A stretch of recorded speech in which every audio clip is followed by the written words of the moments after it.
Okay.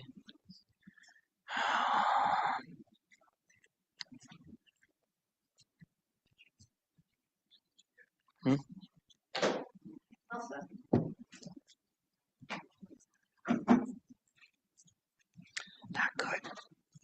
Not good at all.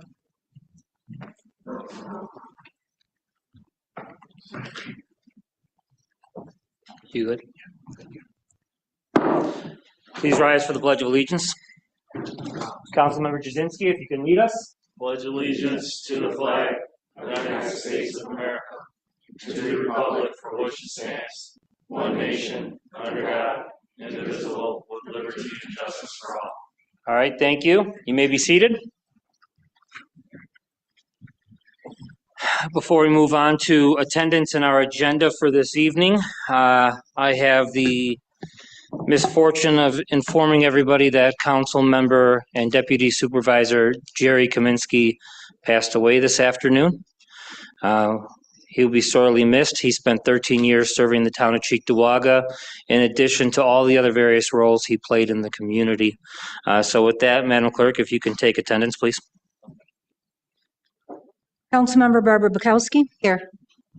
Councilmember Anthony Filipski. Here. Councilmember Michael Jasinski. Here. Councilmember Brian Pilarski. Present. Councilmember Vernon Thompson. Here. Supervisor Brian Nowak. Present. Okay, so the first item on the agenda this evening is new business.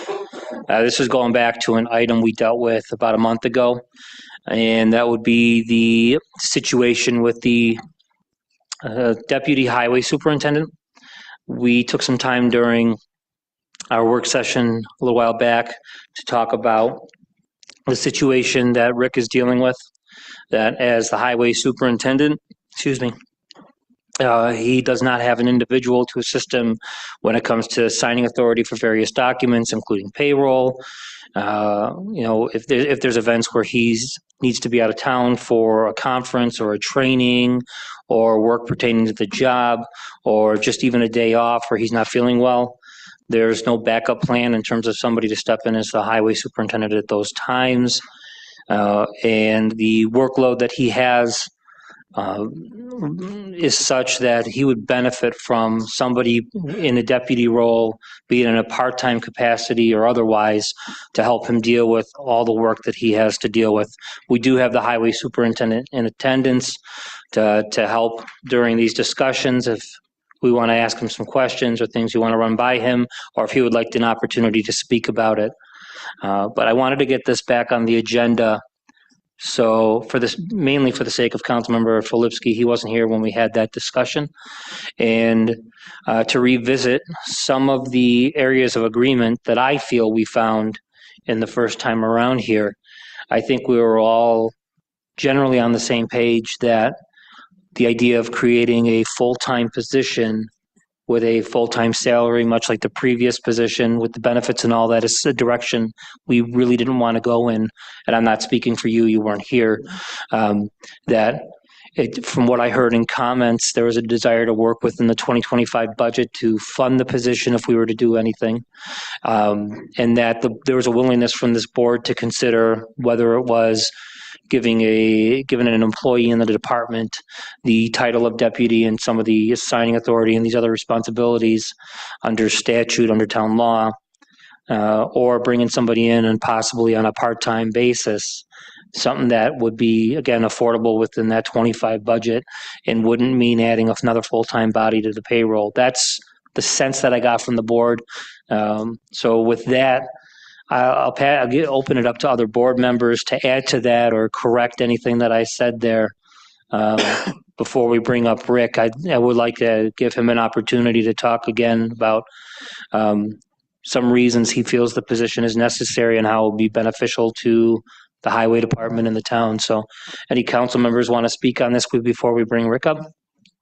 Sure. Just, to echo your comments there.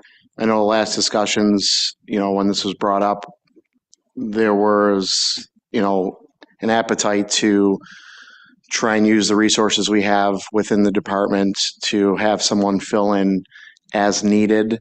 And, I did request a hierarchy of the highway department to see, where that void can be filled, to fill in so he can have that much afforded time off. God forbid anything happen.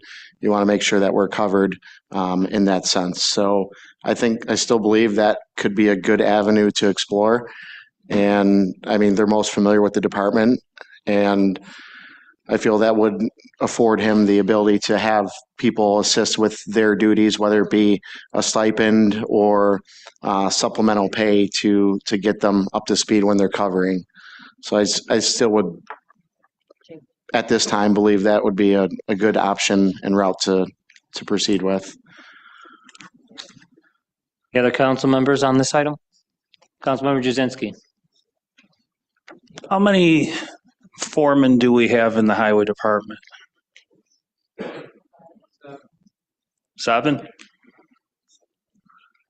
Is there anybody in that department that couldn't handle, say if Rick came sick or couldn't make it, is there any of them that couldn't handle their job duties? Is there anybody in that department?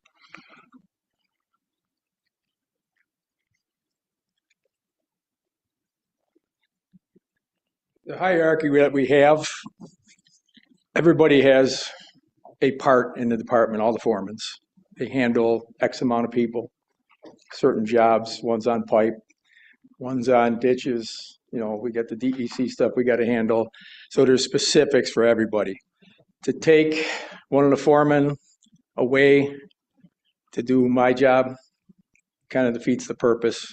And there's, 10, 12 people and not being supervised. It's just the way it is. Deputy wise, I mean, if I get somebody just part-time would be awesome. I would like to pick somebody that's been in the highway department, has the education, the whereabouts of what it takes to be in this position and do exactly what I need. Somebody that's going to listen, somebody I can count on.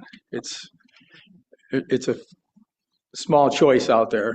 We don't have that many retirees out there, but they're there, and it would be my option to pick that person because my name's on it, and I want somebody I can count on.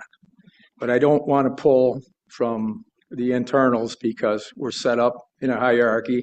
You have this job, you report to this guy. You have this job, you report to that guy, and it's been working. We've made a lot of changes in the highway department. We've turned the morale around 100% already, which is good. Call-ins, we are, like tonight, we know what's coming. We try to give the guys a heads up, let them know, hey, we got to, this is what's going to happen. Second shift's coming up, taking care of this. After they get caught up, the drifting and snow that we get, we proved it again last night. We had 4 and 5 foot drifts out there, and general snow for the whole town. This morning, roads were black. Everything was good. So, a little cleanup after 7 wasn't bad.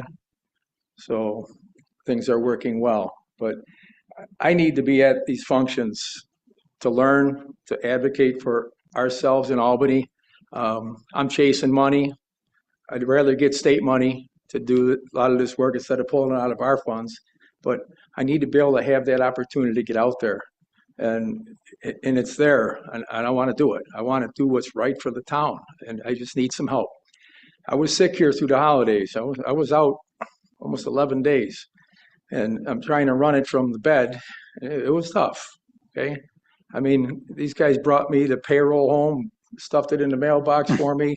It's work. I go through every line item. I go through every payroll.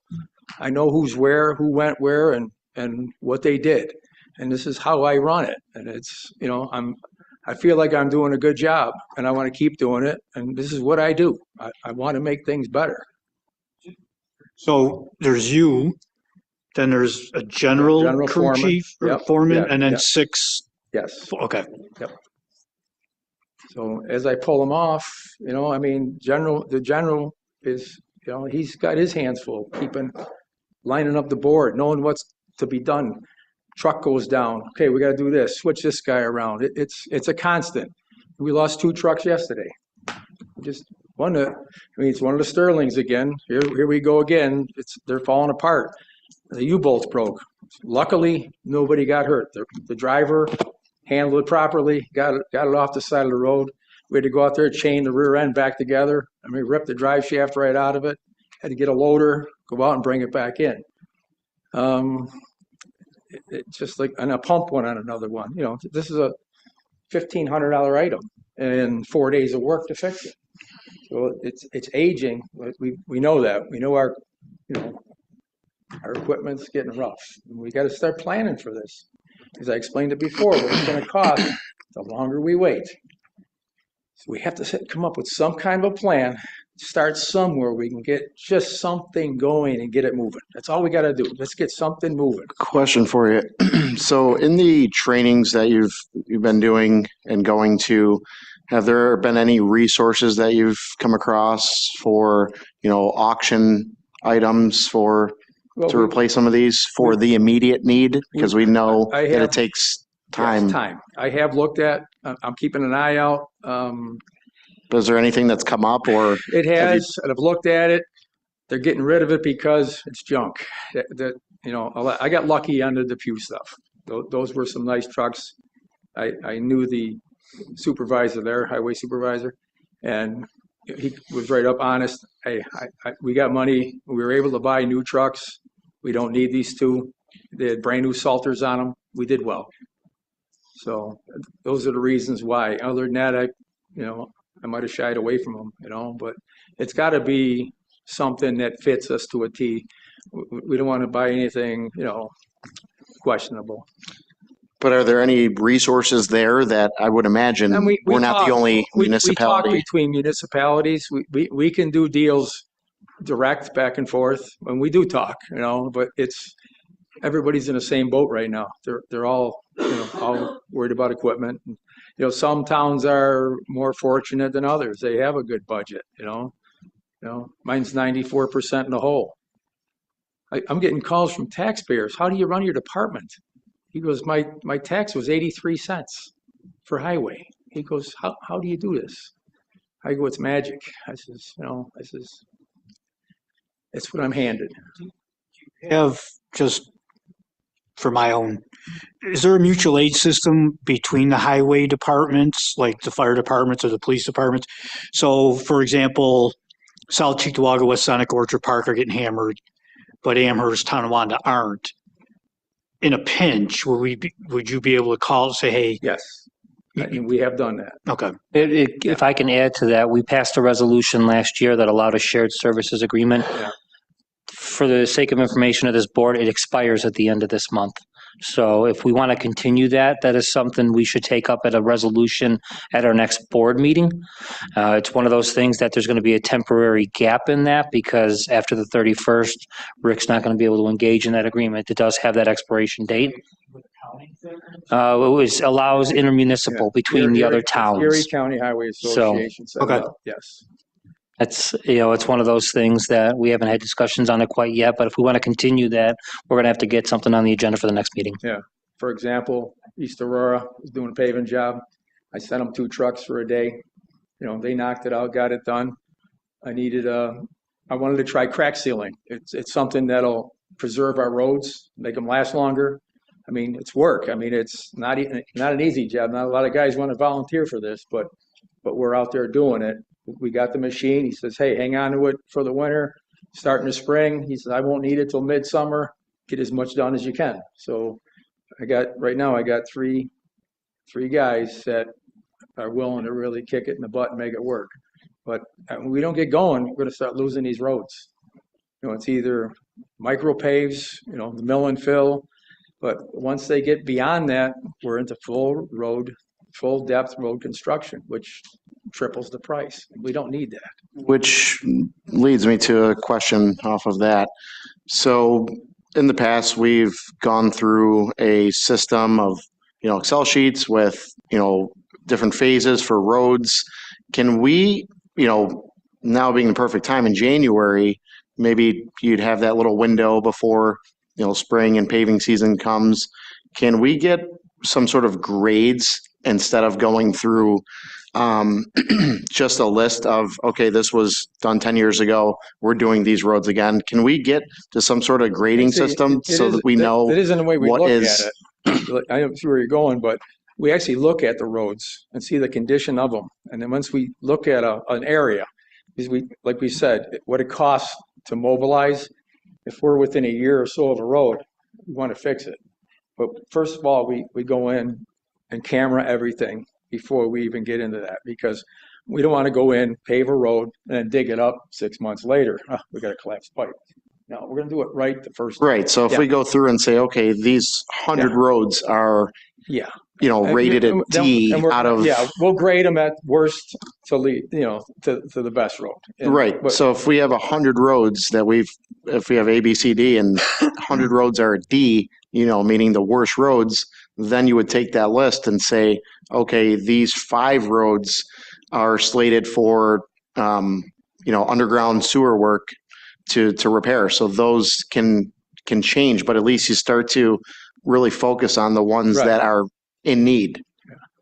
Is Yeah. that something you think would help? Instead of just kind of saying, oh, well, I think we got to do over there next year. And I'm pretty sure they're doing sewer work over there. It's just something to kind of keep organized and. Well, the nice part, the way it was set up, it was done in areas, like after development was put in, 15 years after, okay, the roads are to the point where they need to be resurfaced. But it's a development, so the understructure was in good shape. So you could pick roads like that, go in and do a mill and fill and get it done, get in and get out. The idea is getting in and getting out to get it done cheap. That's keeping your labor down, keeping your materials at bay. I mean, a material price is material price, and like everything else is going up. So, but it just takes money to do it. So we got to find some way of funding this stuff. Well, that's why I offered that, so that we're not just Right. No, we're not paving to pave. No, we're not. We wanna- No, we are making sure it needs to be done, or we're not going to do it. So what program or what methods are we determining Well, that? And we've is that got something that we we've can got 700 see and sooner than We've later? got 700 and some roads in the town, and we have a record of what we've done. So, and then it's dated. This was done. Yeah, this I've year. seen that, Yeah. yeah. And that's pretty much, that's a starting point. So we know that we have age on these roads, and that's the area we're going to look. Okay. I mean, we look all over. When I'm out, I'm looking constantly at what we need. I'm looking at what I can crack fill. I look at roads, towers. I want to hit towers. I want to hit this road. I'm just looking at them and saying, hey, we got to get this now. Even on campus here, I started right up from the highway garage out, just so the guys could get some practice on the machines. And hey, it's working. We got to figure it out. We know how to use it. We know what material we want to use. There's 2 different types. One's a rubberized, one's like more of a parking lot mix. And it works. Some works better on high friction roads, and there's low friction roads, lower traffic. One works better. So something that the plows don't peel up, that's what we look for. But the thing is maintaining. We want to, the more maintenance I can do, the more crack fill, the more stuff I can do like that is going to save us money in the long run. So it's going to stretch that, 12 year to 15 years, or maybe a 15 to an 18 year, but it's going to give us some extra time. And I'm all for saving the town money. This is my job, is to do this efficiently as possible. So just let me do my job, and I'll do it to the best of my ability. I just need, I need something to work with. That's all. But I'll try to do the best I can to come up with a list. We've actually been working on it. We're trying to figure out what we need and where we want to go. And we're trying to keep it as tight as we can, because we know funding's low. So we're just going to do the best we can at it. I had a question, Rick. Do you Thank you. have a current list of all the equipment, machinery, and tools? Yes, I got a list. Could you for respond to my email then, that- please? I have when I was sick, I would put the list together. I have what you wanted, so I can get it to you. By the end of the week, possibly? Yeah. Thank you. I know the storm's it's- possibly yeah. coming and, I know you got different things. Yeah. It's just, I understand. I respect Yeah, that you're busy. Yeah, we haven't auctioned anything yet. We have a group of maybe 5 or 6 pieces of old trucks, pickups, 1 tons. Nothing of much great value, but that's what we have. Getting back to this question of a deputy, and there were some good things that came up here. We were talking earlier about possibly a part-time position as Yeah, one it's of a all number of part-time, options. yeah. And, a dollar amount for what you pay somebody is a stipend. I mean, if we're talking a part-time position, do you think we find somebody for a $30,000 price tag that does this on a part-time basis? 35,000, I think Yeah. we can find a qualified guy. You got no benefits, no retirement, no anything, no added cost. That's what it is. It's a stipend. Room in your budget for something like that? Pardon? Do you have room in your budget for something like that? We don't have a budget. It's really nothing. Well, you know? can't get blood out of a stone though Right, either, right? yeah, I mean, yeah. we're already talking about potentially going over the tax cap and now we're going to further burden. I mean, let's face it, no matter what industry you're in, everybody's stretched, right? For dollars and workers. I mean, it's just the world we live in today, unfortunately. But I understand you're busy and you got a lot of things on your plate. And I mean, it's I like get it. repairs. We're balls out on repairs right now because it's older equipment. And that's the way it is. So we were able to bump up the funding for the repairs, which helped. So at least we're being able to fix what we have. I think with as much money there is in that budget for labor, for overtime, for pension coverage and other things, if we can give a price tag to it of something like 30,000, we're talking of a budget of over $14 million. And, with the tax being so low, I know you're getting those calls.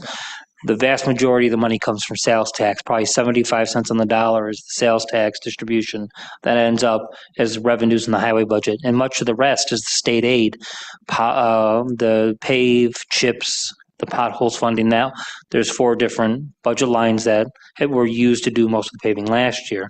And the rest of it does come from the tax levy there. But we can look through these budget lines and see what we spent for 2024, and I think we can find an opportunity if we can find somebody at that dollar amount. What would we require from the board if this is the direction that we would go, is to reestablish the title of Deputy Highway Superintendent, affix a salary to it, and then work with Rick to find somebody who would work for that dollar amount on a part-time basis. If that's a direction the board's willing to go, Yeah, Rick and I can work together I'll to sit down with get draft resolutions in that. Brian, and Yeah. we'll look, see where we can peel some money out and put it in there. Yeah, I mean, if you have it within your budget, I'd be willing to have the discussion. If it's not in your budget, I don't want to further burden the taxpayers with any further increasing your budget because, everybody's stretched these days. Everybody has to live with less, It's just unfortunate. It's just the world we The live in. sad part is we should have raised the budget right along as we went. Maybe we would have stayed at the cap all the way through. We wouldn't be in this position. That's just the way it is. And it's money that was saved the taxpayer prior. I mean, you're gonna have to make an adjustment. I mean, I don't want to pay any more taxes either. I pay a lot of taxes in this town. It's the issue. Me personally, for whatever reason, the deputy got cut, whatever, I don't know. There's always a hierarchy in every department. You have, bing, bing, bing, like the police department should have an assistant chief, in my opinion. It's just my opinion. You should have a deputy. But right now, the way we're going, we're the Price is Right guy. We're ready to go off the cliff. For all you old timers that know the price, you don't know. He doesn't know what. I've seen the show. Been homesick. So, I'd be hard pressed. I'll be honest, Rick. I love you. I've known you for a long time. I know you do a good job, but there's pain coming, and I've been telling everybody, and we're all going to take a big bite, and we're going to have to try to work through a year, 2 years. I don't know, but to raise taxes like Amherst or Dunkirk, what was it, like 86%, and they were happy they lowered it from 100. So if we ask for 20 and lower it to 8, we're good? No, No, so I'm just, yeah, no, that's what. not in my you know, book it sounded, anyways. Not in my books. Yeah. And we're all of us are going to have to feel some pain. And I know we're going to have to make some hard, tough decisions. And we're going to have to do it together. You know, we're going to have to, the D and the R has got to go because it's crunch time. And it's only the third week of January, fourth week Yeah, of January. I don't pick sides. I'm in the No, middle. I know, of this, and I know you don't. And I'm I know you just don't. trying to. And I'm not accusing you of doing Yeah. that. Yeah.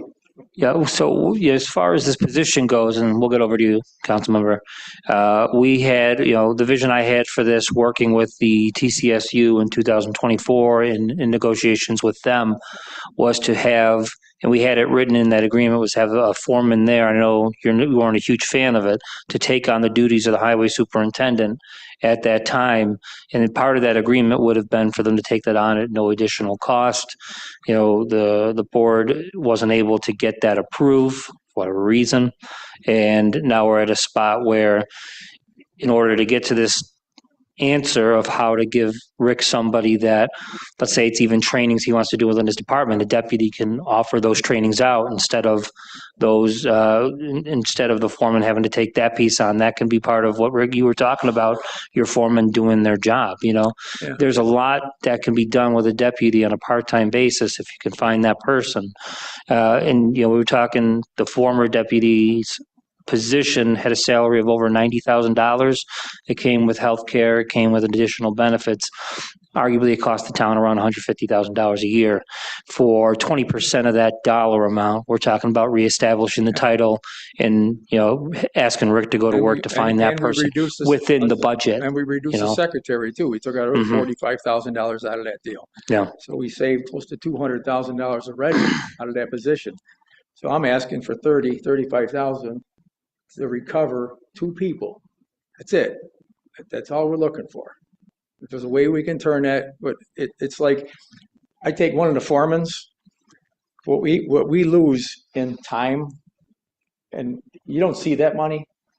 You know what I mean? It's not a thing you can put a number, but it's a loss in productivity. That it's still a number. Productivity still costs this town money. Not to cut you That's short, Rick, I something want I to can do. give Councilmember Pilarski the floor. He's been waiting patiently. I was one of the council members that supported cutting that position, and I still am for a full-time piece. I don't think we could afford it as a town at the tune of $125,000 to include, all the benefits and the whole salary piece of it all. So that's a big pill to swallow. And the reason why I supported cutting that position and getting rid of it was simply the cost savings of it. That's $125,000 between the benefits and the salary. Can we make the argument and say, hey, there's still a cost savings even if it's part-time? Yes, we could make that argument. I would just like to see exactly, spelled out, these are the hours, they will be on site. It's not just a job created at $20,000, $30,000 and then they just show up whenever you're ill and not around, and they're expected to be, I would here have 'em. Monday through Friday, or they're doing the evenings. Maybe they're working the second shift with the plow driver. I don't know what that looks like, but I'd like to see that there's a return on that investment as also, that it's just not a created position for $20,000 or $30,000. Even just in underground, Yeah. it takes so much time away from a foreman. And I get that argument 100%. Yeah. If you're taking one of the foremen off of their jobs to do, then their job's not, it's like somebody going on vacation, and somebody else picks up their work. They still have their workload to do too, and it just piles up. Or the work just doesn't get done, and then it's still there when the person comes back from vacation. So I get that, that point you're making there. I just would like to see some more details on, okay, this position is required Monday through Friday, this time frame or whatever, to where it's not just, hey, whenever I'm ill or sick, that's when they're filling in. Because to me, I can't swallow that pill for $30,000. But I could be more acceptive to it, saying that, hey, they're going to be here these days, this time frame, et cetera. And then these are the duties they will do when I'm out. But these are the duties they're going to do when I'm here. To me, that's the key point of it, to get me to buy in on it. Because like I said, I was one that supported that position being abolished for $125,000 savings, and I still support that to be abolished for a full-time piece. I do understand you need help and assistance in that department, and I'm willing to entertain it and all that stuff if it could be just shown to me what exactly the duties are going to be. I'll lay a duty sheet out Thank you. and get it back to you. There's a civil service job description. I would check that out in addition to the other duties you think that you need. I think that gives you plenty to present something to the board of what you're looking for specifically and what the duties entail in other towns. And Councilmember Thompson wanted a chance to speak. The floor is yours. Thank you. Just two last things. And to piggyback off of what Polarski had mentioned was not paying somebody just to exist in that title, Right. which is why I had recommended, or the idea of having somebody fill in as needed, because the main purpose of this, from what I've been hearing, is so when you're not here, or, if you're not able to be here, long and short, somebody is here to cover for you. So that being said, that's what we're looking for, from what it sounds like, to cover when you're not here. Not necessarily a Monday through Friday part-time person. I mean, I can set it up where, hey, you're going to come in and do undergrounds for the first 2 hours of the day. I need you for 2 hours a day. So I'm going to be gone for a week. You need to be here all week for 40 hours. Holy cow. Oh, You know, turn them back off. You look better, Rick. We can. I'm kidding. Ooh. I'm kidding. All I'm right. just. Come on, I put a collared shirt Oh, on. yeah, so you look can- good. Okay. All right, I agree. So let's, how can you decide when you're out? I mean, is this person, He's going to have to be flexible. I mean, this is the way it is. I don't know. When I need you for a week, I need you for 2 weeks straight, you're going to be here. And that's the way it's going to be. I mean, we're going to take it and say, okay, if it's a $30,000 job, you require 1,000 hours in a year. And it's however I want to break it up. I mean, it's just like hiring somebody at, 2,000 hours a week, your average work week. so we're running second shift in highway? Are we currently Yes, doing we are that? running So second shift, and I'm let's there say this on person first has a shift, and I'm second there on job second shift. to offset Yeah. the 30,000, because I don't know anybody who can really survive off of $30,000. I think that's below the poverty level. Well, that's why it would be a part-time position where somebody's either retired. But I'm saying, Rick, let's Yeah. say they have a second job, which I would assume they would. What are they going to say? Hey, man, sorry, I got to go to my other job. I'm not looking for a person that's working. Unless they're retired. Yeah, unless they're retired. We're at about 30 minutes in discussion on this, in closing comments. Go ahead, Councilmember Thompson. We talked about some of this spending and, the trainings that we've been going through. Is there an agreement that you're familiar with that you submitted for expenditures so far that you have? Are you familiar with that for the 284 highway law? Oh, for the 284 It's agreement? supposed to be submitted to the board. The 284 agreement? Yeah. Well, we had. Done that last year. Yeah, So now we have to do it again this yeah, year. do it again, yes. It's an annual thing. I thought it was in January, so I just, while we were on this topic, All right, was curious. is that it? Yeah, I'll all get good. whatever I can together for you and try to get you a presentation. Appreciate it. Okay, thanks. Thank you, Rick. Thanks, Rick. All right, with that, the next item of business we've got old business on the agenda with nothing there. Going to move on to the resolution items. So with those, we've got a few items on the table. We have got our consent agenda, and we've got a number of items under the suspension of rules. I'm going to go right through the packet and begin with those items on the table. And again, if I'm moving too quickly through these items, please stop me.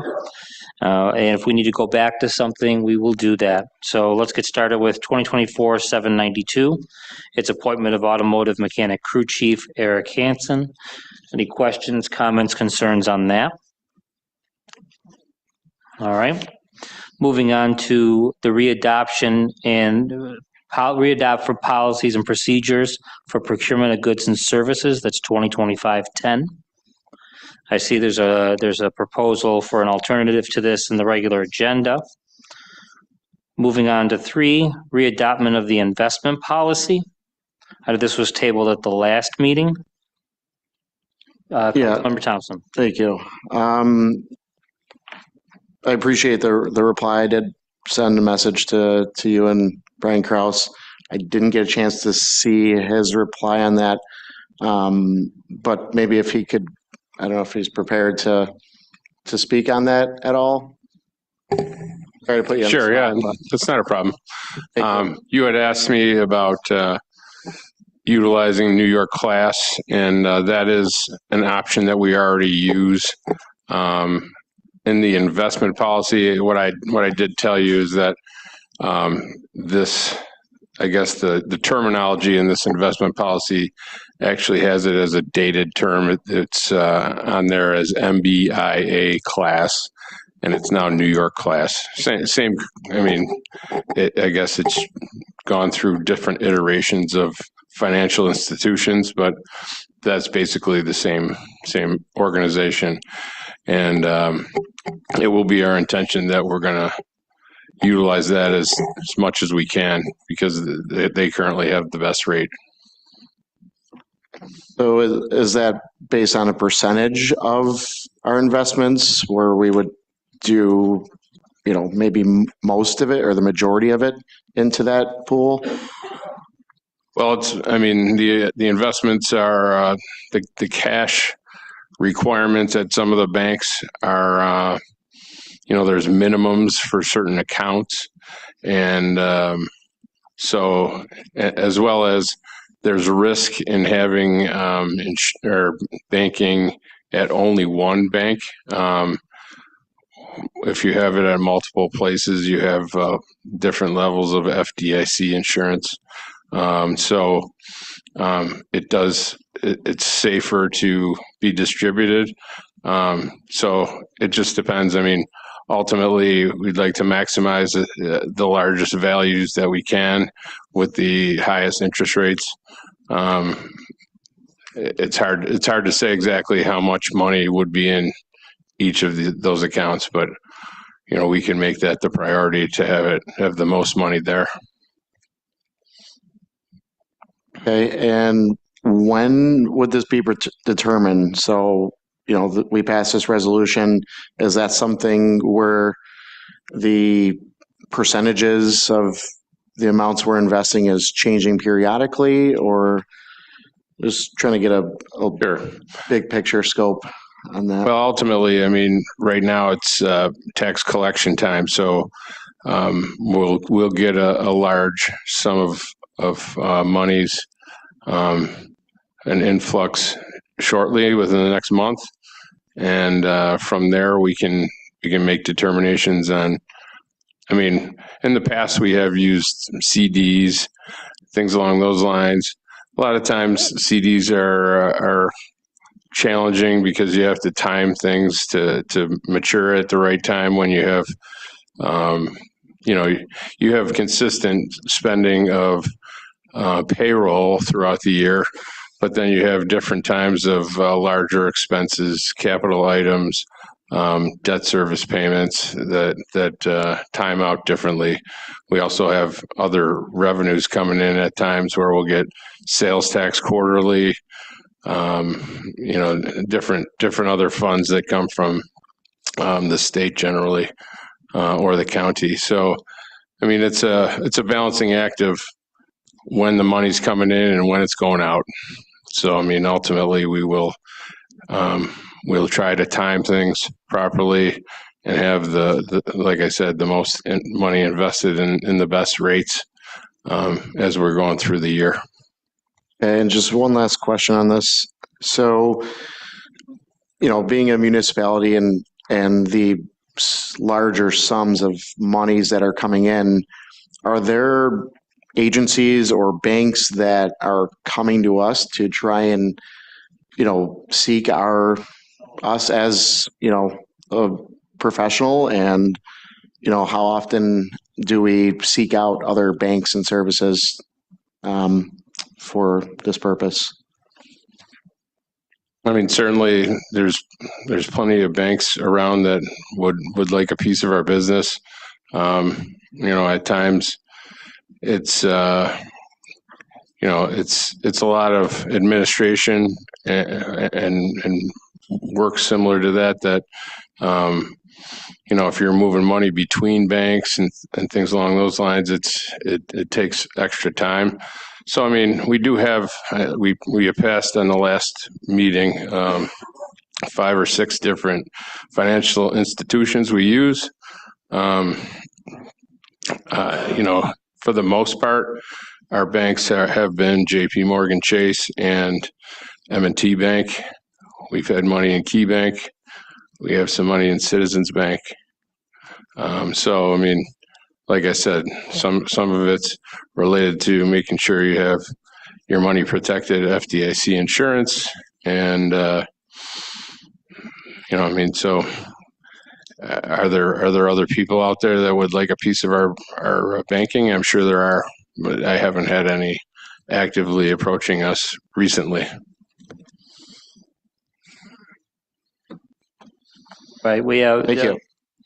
Brian Kraus and I have had an opportunity at the end of last year, the beginning of this year, to talk about the class account, and I brought up the idea of money markets and how both of those can be beneficial to keeping our cash in reserves. Obviously, we need some of it to be very liquid when it comes to dealing with payroll and day-to-day expenses. So having a general fund checking account in Citizens, having some cash in there is necessary. Kraus mentioned the minimums over there. And when we talked about how tax season was going to give us an opportunity with the inflow of cash coming into the town to redirect where we hold that as we're paying the expenses throughout the year. So now this is an opportunity for us to retool with that.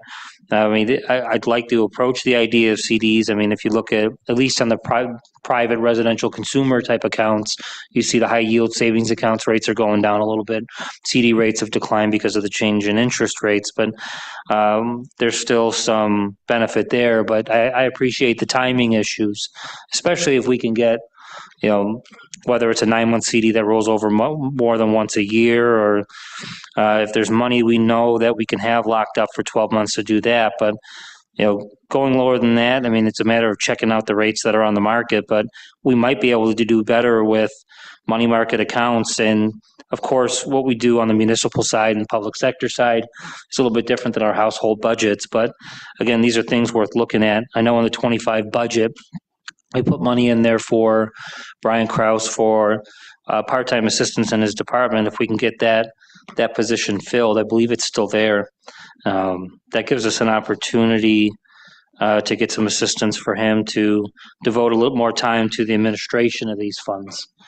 But I agree, this is one of these things that we have to rethink. I mean, if we're holding cash, we need to think about how to get the most out of every dollar that we have sitting in terms of returns. We can't take this and invest it in the stock market. We can't go buy Dogecoin or Bitcoin, which That was my thought. Just kidding. High risk, high Just a reward, joke. right? Just a joke. Yeah, high risk, high reward. But other things that we can do, where can instead of getting 0.5%, let's say for the sake of argument, where can we get 3? Where can we get 4? Can we get more than 4%? And if those opportunities are out there for us, we should do everything we can to take advantage of them. Any other discussion on the reinvestment policy? Would there be support for this board to get this on the agenda for consideration tonight? Yes. Okay, great. Moving on to the salaries for town officials and employees 2025. That's 2025-14. I know there's an email chain on this, and I forget exactly how the salaries were set up. We can pull up the email, but there was, in the back and forth, it seems like we came to an understanding that a good share of the salaries would see increases while some would not. Does anybody have that email handy, printed out, ready to deal with in terms of an amendment? That's something I can pull up for the clerk if necessary, but I know there were proposed amendments by board members here. We've got to get that proposed amendment over to the town clerk, because from my recollection of the email chain, there seemed to be sufficient support from board members for that proposed solution to the issue. You got it written down? That's just as good as an email. So, I'm old, that's my version of email. hey, there's more than one way to skin a cat, right, Councilman? Okay, we can get this over to the town clerk. If from the look of things. So I just want to double check a couple of them that I know we talked about personally. Yeah. Okay.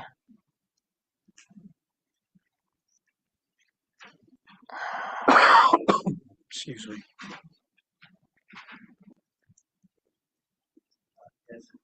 Did any of the council members want to take a look at these before I give it to the clerk?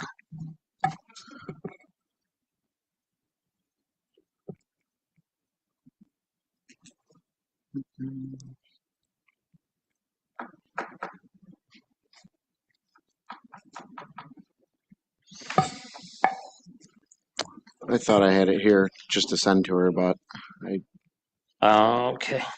So with those proposed amendments in mind, in my checking that seems to be right on the money with what we talked about. All right.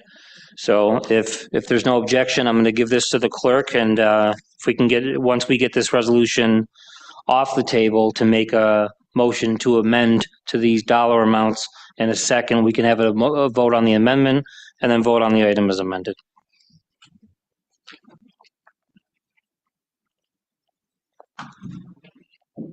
All right, and with that, I'm going to move on to the next resolution on the table.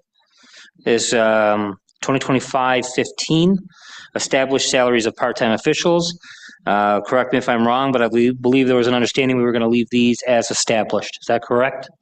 Okay, great. We have resolution 2025-20. Councilmember Thompson, Filipski, and myself had a meeting with the mayor of the Village of Depew, Trustee Adolph, and the village administrator. Regina's last name is slipping my mind right this moment, on Friday afternoon.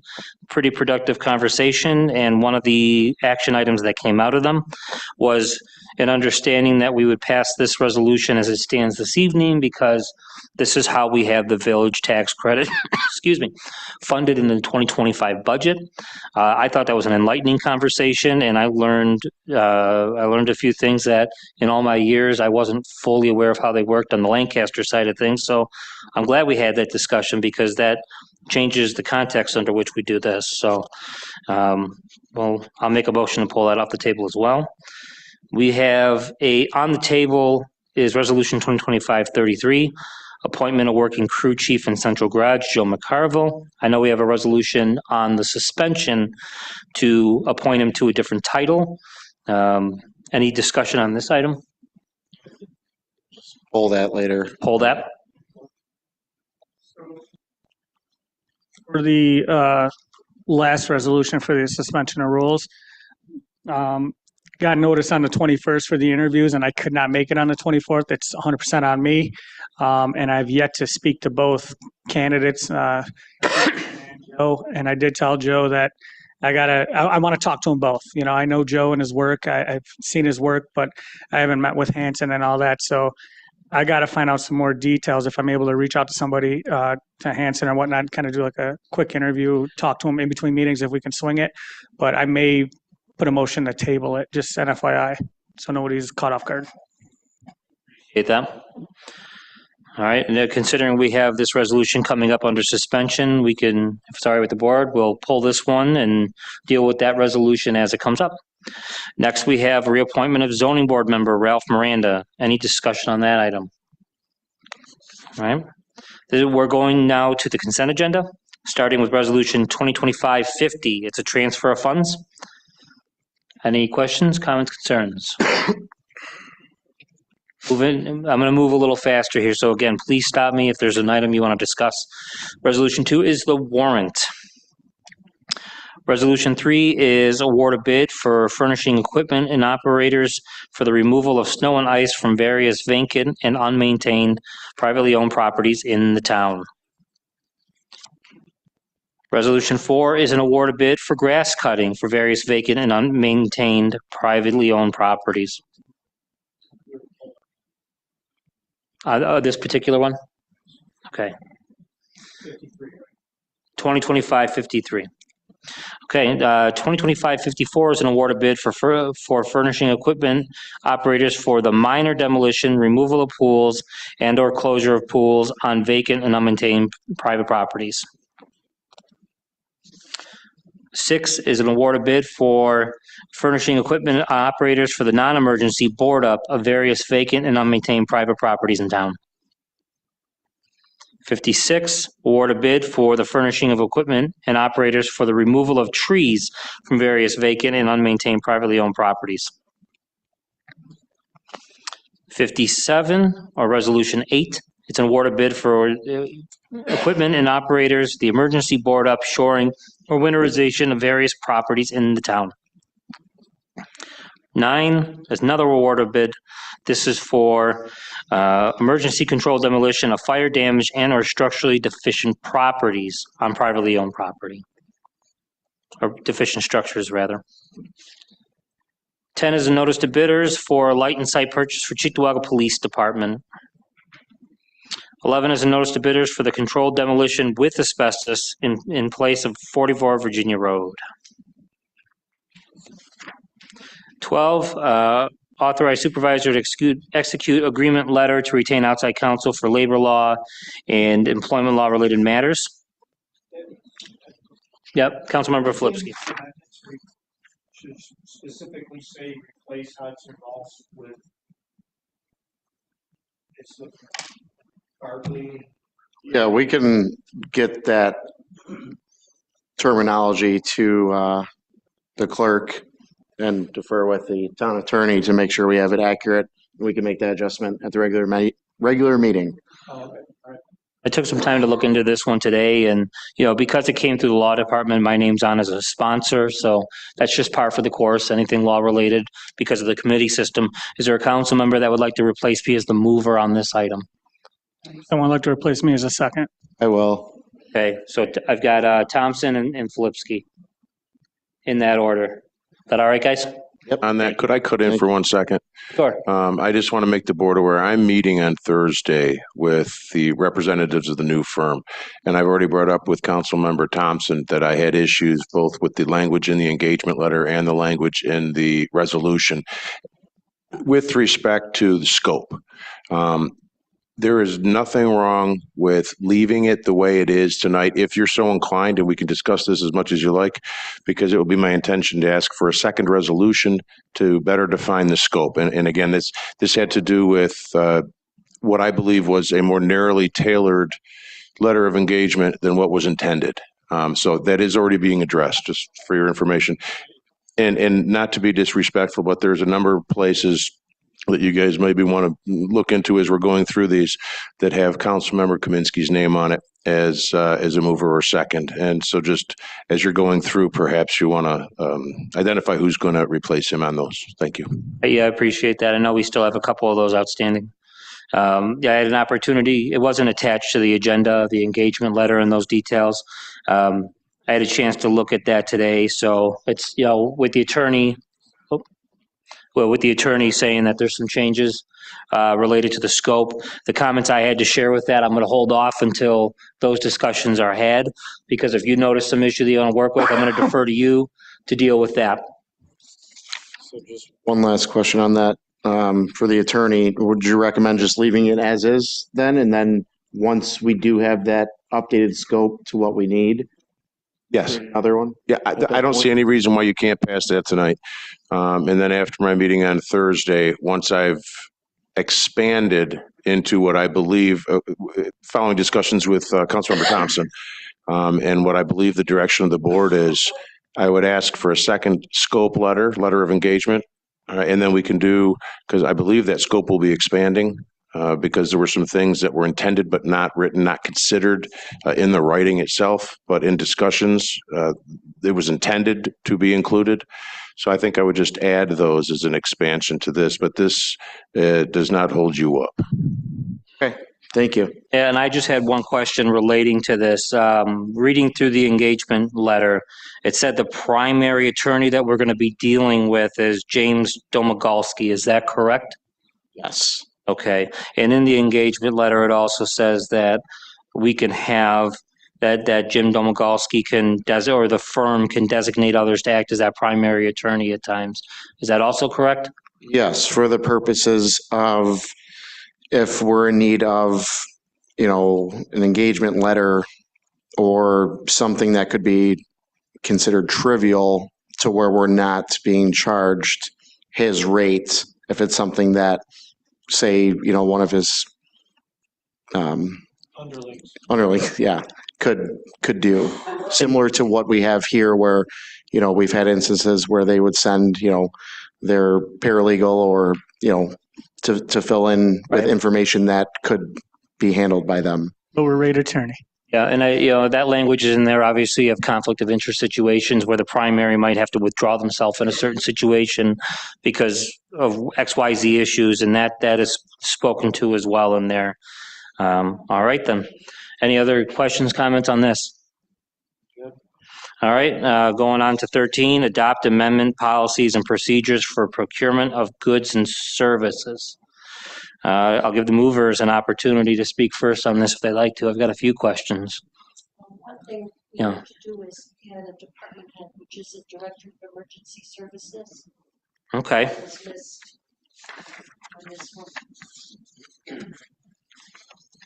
Yeah, I appreciate that. Yeah, in looking through this, like I said, I've got some questions, and I'll start with the conclusion first. I really think that this is something that we should work together to table tonight and spend the next 2 weeks getting answers to some of these questions. Just a few of them that come to mind. Forgive me, I was working on this afternoon, and I got the phone call I told you guys about, so that derailed everything. Looking on, so there's 4 or 5 pages of this, and just going through section on the guidelines. It starts with determining aggregates. Under aggregate, it says aggregates must be examined on page 34 of our agenda. And that second page, it says by goods or services. And the language here says every town officer, board, department head, or other personnel must determine the reasonably expected aggregate amount of all purchases of the same goods or services that'll be made within the 12 months a date of planned purchases. So it starts getting to the question of things like copy paper. Let's say, a department isn't using too much of that, and they buy a couple different times a year from a couple different vendors, and they're working on finding a better price. If they're determining the aggregate of the 12 months, is the intent here to have departments stay with the same vendors? Is the intent to get them to purchase an aggregate over various departments? Maybe have one person do that purchasing? Does this get into areas as small as, let's say, for youth and recreation department, if they're purchasing paper plates for various events and things like that? Like, how granular are we going to be getting in determining these aggregates?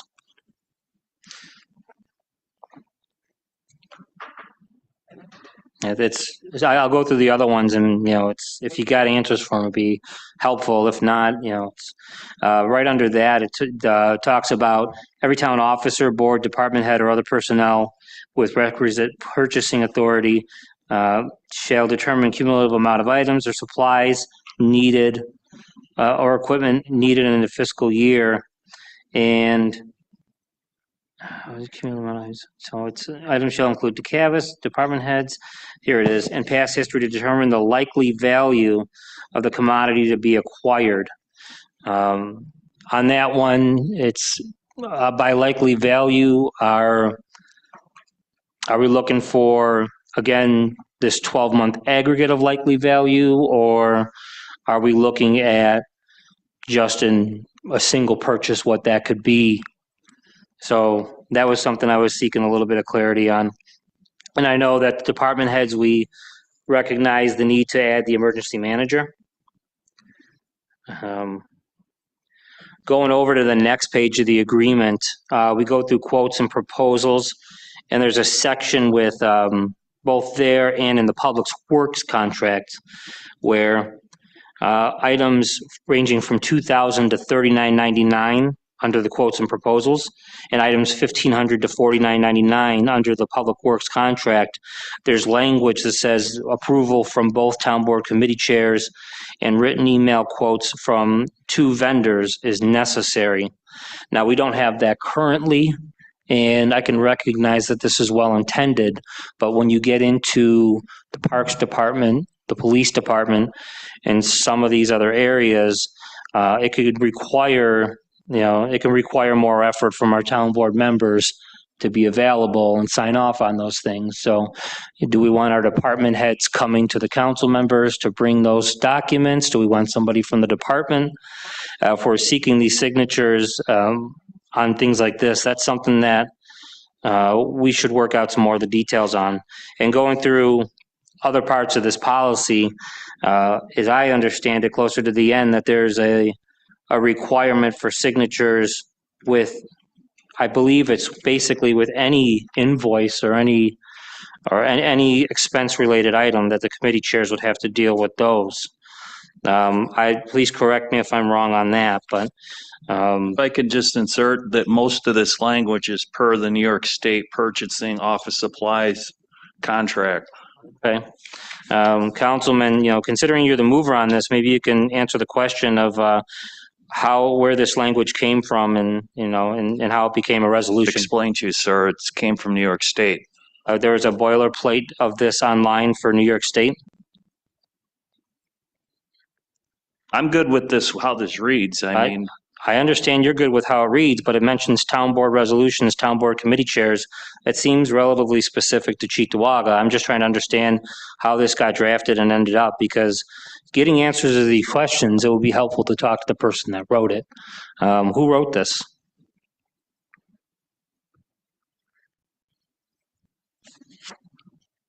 Okay, that's all I got. Any other council members on this?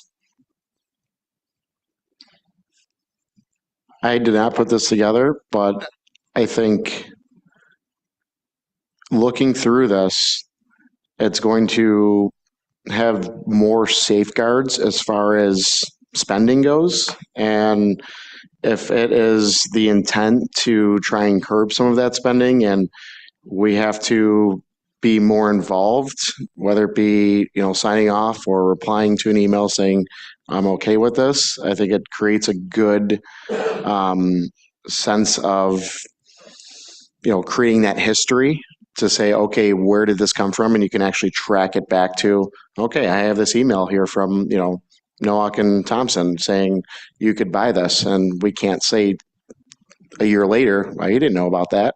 So again, that being the intent of this, I like a lot of the things that are in there, and being per New York State's to mirror their procurements, I think it'll be good. But I'm also open to any other ideas to adjust or modify given, any reasoning behind it. Yeah, Councilmember Pilarski. I have a question for the town attorney. Is it a gray area, or is it allowed or not allowed for constant approval of whatever it may be, whether it's a purchase or given a green light, pretty much a vote via email and not in a public setting? Is that a gray area, or is that okay? Depends on whether or not you're talking about passing a resolution or you're just talking about approving. Like a purchase. something. Let's just say for this resolution, that's why I asked, because this resolution, is it a gray area if somebody, if a department head were to say, hey, can we purchase whatever at $10,000 or whatever, and then we fire off as a board, and as long as there's 4 votes, that's the green light. The green light will come during, the way this reads to me is you still need board approval.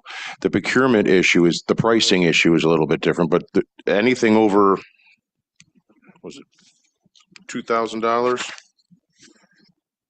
Correct. Looks like anything over $2,000. Now, the approval from the town board committee chairs, this is just lowering the number. That the number used to be higher for at the discretion of.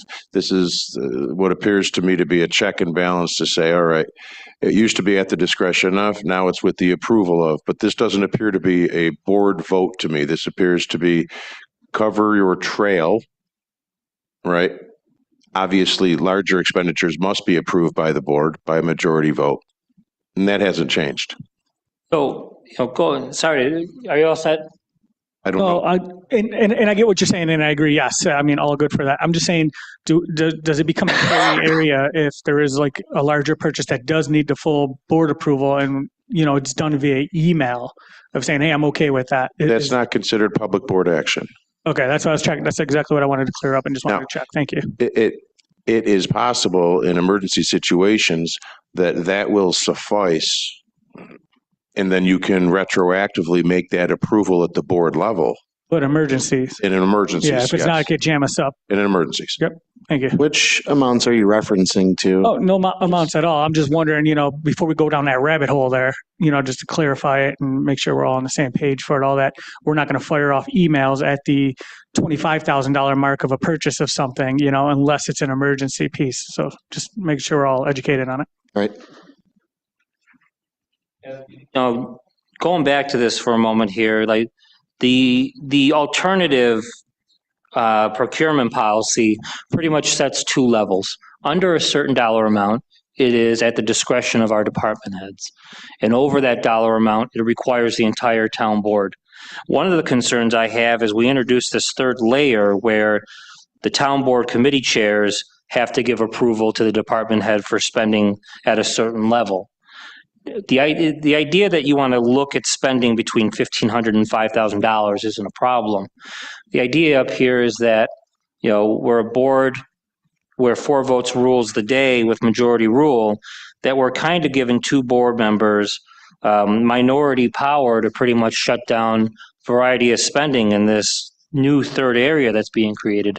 Basically, any one board member can veto something that the rest of the board might not become aware of working through the committee system. And it might not be the intent, but if, with the way the committees are assigned, they get assigned by town supervisors. Suppose a scenario in the future where a town supervisor doesn't want to give any committee assignments to anybody and wants to work around on something like this. I really think we should rethink that piece of it to where we go back to these 2 levels where it's just the town board and it's just the individual. I would agree with informing committee chairs at a certain level that this spending is happening. But I would do something to where the board majority retains its power instead of implicitly delegating more to the supervisor as a position. That's something to think about here that could be an unintended consequence of this policy. I don't think that was, again, we don't think it was intended, but it could be giving the town supervisor more power by doing something like that. So where at the beginning of the year, somebody can say, well, I want to retain veto power on this certain level of spending. So I see you, Carrie. So I'll appoint these people to these particular committees. As I've mentioned to you and everyone down the line, we've all been independently elected by the people. The committees are intended to give everybody a scope of work, make sure our department heads have points of contact to get information back to the board. But I don't believe I have the power to say, Brian Pilarski, you have to work in parks and you can't work on highway. I will assign you to the committee, but if you're talking to the guys at highway when you're not a liaison, I don't have the right to tell you not to. You're an independently elected person. So that is one of the things that can go haywire with this if you have a supervisor that wants to abuse their power. Well, if it's going to resolution at some point anyhow, I mean, instead of the committee chairs, you can send it to the entire board. And if you get 2 replies, 2 yeses on it, everybody's involved. Everybody has the opportunity to see, okay, Vern's not just going to this department and saying, okay, I'm good with that. It'll go to the entire board. And if we have 2 people that approve that or okay it, just a thought. Well, they would just then be sponsors. Is that the way I'm hearing you say that then? Because I see what Supervisor's saying. It could be, yeah. He could yeah. stack the deck for the sake of argument. He could put himself yeah. and me on every committee that's bigger, that's making big purchases or whatever, Right. parks and facilities. I get that. Right. Yeah. So it could jam up where you have no say on it all if that game was played. So I get what he's saying there. As a matter of philosophical principle, there could be unintended consequences. That's why I'm saying we should probably table this evening and work through some of the hiccups that are in this. So I'll make a motion to do so. Hold on, Carrie's got some stuff too. Oh, yeah, and then we'll go, Councilmember Filipski, and then we'll go to Carrie. Just real quick. And the other thing you were saying, so if me and Councilman Pilarski are on a committee, Yeah. I could theoretically go behind his back and cancel something to make him look bad or something, whatever. Or he could do it, right. That's what you were saying earlier. Yeah, say the board majority wants to, I get it. we I should, just- Carrie, you can come up and say the board, yeah. Because she Yeah. had sent an email with some good points. Okay. And that's why I wanted to make sure that she had a chance. Essentially, yeah, it's the idea that that one council member can override the will of a majority in executing festivals or a variety of other things, and I don't think we should empower one board member to override majority will if a budget is approved by the board majority in that, but. So just out of curiosity, I think we could all agree that nothing we're purchasing now is cheaper than we used to buy it at, correct? And with all due respect, I don't know all of the New York State, what they require. Does the New York State set the threshold for each of these, or is that something that the four of you that wrote this or are putting this forth made the decision to, instead of increasing, as our attorney said, things are costing more, but we're taking down the dollar amounts that a department head is able to use their discretion at? I feel like if you have a team of department heads that are meant to take the budget you approve for them and spend it to the most efficient and fiscally responsible way that they can, which is why you have us all here, you're taking steps backwards instead of forward, with all due respect.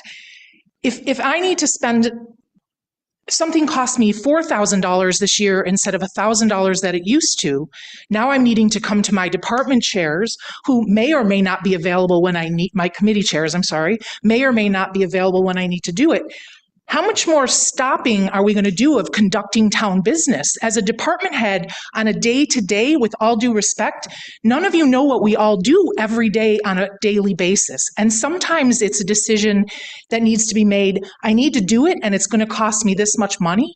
And now you're acting as though we're not capable or qualified.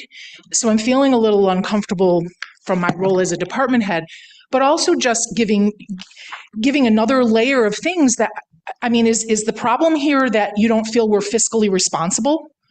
The writing of, because I would guess that if I were to ask any one of you to table this, come to a department head meeting and talk to each department head and educate us about what your intentions are for writing this the way it's written and changing it the way you've changed it. Come and talk to us about that, and perhaps we could enlighten you on what pieces of this are going to stop our work and therefore stop what the taxpayers have been come to expect and deserve. I'm just a little concerned. That is all I'd like to say. Thank you very much. The question, since we're going to speak on this, please, questions for you. Yeah. How often are we spending $4,000 in a single day? Depends what it is. Is it an emergency? If I'm hiring a caterer, and I'm planning a specific event at the senior center that seniors are buying tickets for, as an example, I don't know what my end expense is going to be till I know how many tickets I've sold, but I know what that caterer is going to charge me per person, right? It may or may not be $4,000. It may be under $4,000, but there's a lot of variables that make it difficult. And now we're dropping it to $1,500. I have to check. I have to check with all of you. And believe me, I'm not, it's your right to ask me to be fiscally responsible. You can come any day and see what that is. But to make our work harder, to make it more layers of that, if you have an issue, if there's something burning that department heads aren't doing correctly, or in your eyes aren't doing correctly, why don't we address that head on instead of drafting resolutions like that? No respect, no disrespect, but And then Councilmember Kaminsky. I think there is an issue, and that's why this was brought up during budget times Okay.